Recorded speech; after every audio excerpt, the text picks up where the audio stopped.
ومن آياته أن خلقكم من تراب ثم إذا أنتم بشر تنتشرون ومن آياته أن خلق لكم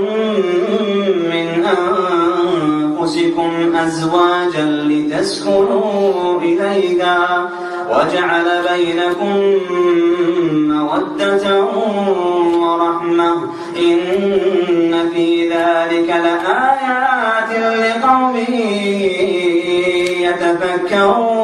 يتفكرون ومن آياته خلق السماوات والأرض واختلاف ألسنتكم وألوانكم